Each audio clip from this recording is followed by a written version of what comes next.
In the heart of a small American town called Pinebrook, nestled among winding country roads and quaint shops, Sarah Henderson lived a quiet, solitary life. Most of the town's residents knew Sarah, but few truly understood her story. They only saw the woman who ran the local coffee shop, always kind, always offering a smile. But there was something deeper behind her eyes, a sadness that lingered, hidden beneath the warmth.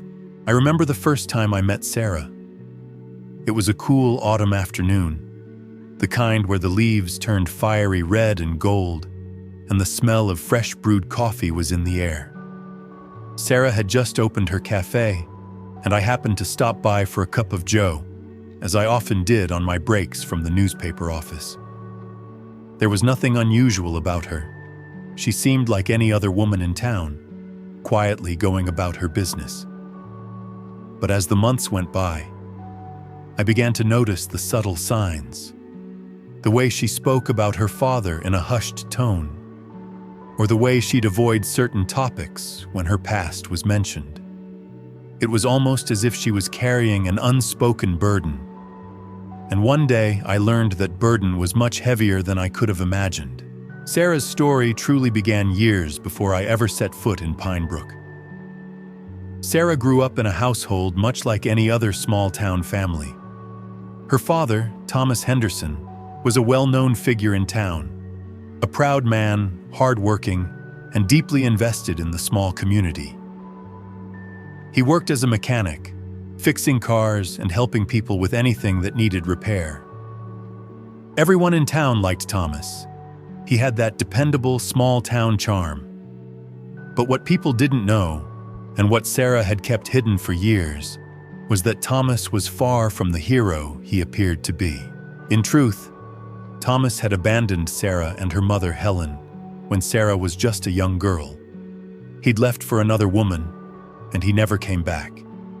As Sarah grew up, she carried that hole in her heart with her everywhere. It was a wound that never truly healed, no matter how much she tried to move on. I remember one winter afternoon when Sarah finally confided in me. She'd been having a rough time that week, dealing with an especially difficult customer who had been giving her grief for a cup of coffee that wasn't brewed just right. I had stepped into the cafe to offer my usual support, perhaps a little extra encouragement or a friendly chat. But that day, it was different. She told me that her father had left when she was just a baby. "I remember my mom telling me stories about him," she said, her voice quivering slightly. She'd talk about how he was always so proud, always doing everything for us, and then one day, he was gone. No explanation, no goodbye, just a letter saying he couldn't be with us anymore. It was in that moment that I learned how deeply Sarah had been affected by the absence of her father. It wasn't just the loss of a man, but the loss of a piece of her own identity. Things went on like this for years. Sarah worked hard, always with a smile, never letting on just how much she was hurting. Then one summer day, everything changed. Sarah received a call that no one expected. Her father, Thomas, was dying. You could feel the shift in Sarah's world in an instant. She froze when the phone rang, eyes wide with surprise, and then the words came, "Your father's in the hospital. He's asking for you." I was there when she hung up the phone. Her face went pale and she looked like she didn't know whether to cry or scream. The man who had abandoned her so many years ago, the man who had caused so much pain, was asking for her forgiveness on his deathbed. It was a cruel twist of fate, a call that no one saw coming. "You don't have to go, Sarah," I told her. "He walked out on you once. Why go now?" But she didn't listen. "I have to go," she said quietly. "I have to at least hear what he has to say." The drive to the hospital was long, and I knew that it wasn't just the distance that was weighing on her. It was the years of silence, the years of questions left unanswered. Sarah had spent so much of her life wondering what had happened, why her father had chosen to leave, and if he regretted it. Now, she was going to face the man who had never been there for her, and there was no telling what would happen next. When Sarah arrived at the hospital, her face was tight with emotion. She told me later that her heart was pounding as she walked down the sterile white hallways.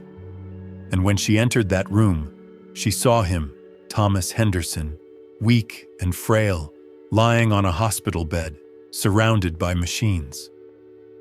He looked nothing like the proud man he used to be. In fact, he looked small, like someone who had been broken by the weight of his own regrets. "I'm sorry, Sarah," he whispered when she entered.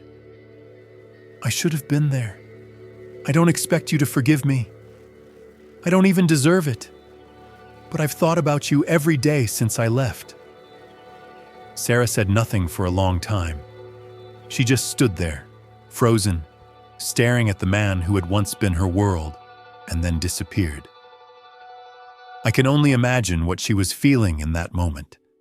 The anger, the sadness, the confusion, the part of her that wanted to scream and yell, but also the part that wanted to hear those 3 words, "I'm sorry." And then it happened.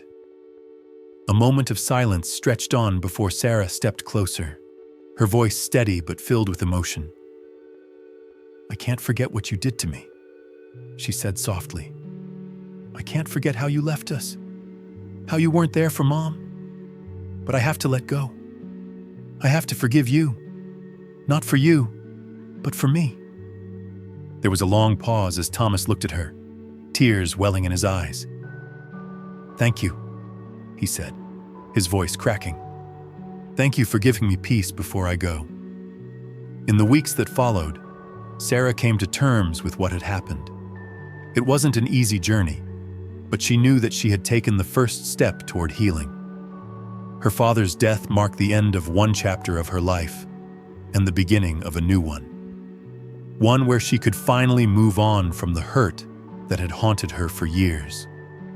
I saw a change in Sarah after that day. She didn't wear the sadness the same way. She was still the same woman, kind and hard-working, but there was a lightness in her step, a peace that hadn't been there before. Sarah's father was gone, but she had learned to forgive. And in doing so, she had finally let go of the anger and pain that had held her captive for so long. Looking back now, I realize how much Sarah's story taught me. Forgiveness isn't about excusing the pain someone caused you. It's about freeing yourself from the burden of holding on to that pain. Sometimes the hardest thing we can do is forgive the ones who hurt us the most. But it's also the thing that allows us to heal and move forward. So if you ever find yourself standing at a crossroads between holding on to anger or letting go, just remember Sarah's story. And maybe, just maybe, it'll remind you of the power of forgiveness. The kind of forgiveness that changes lives. The kind of forgiveness that heals even the deepest wounds.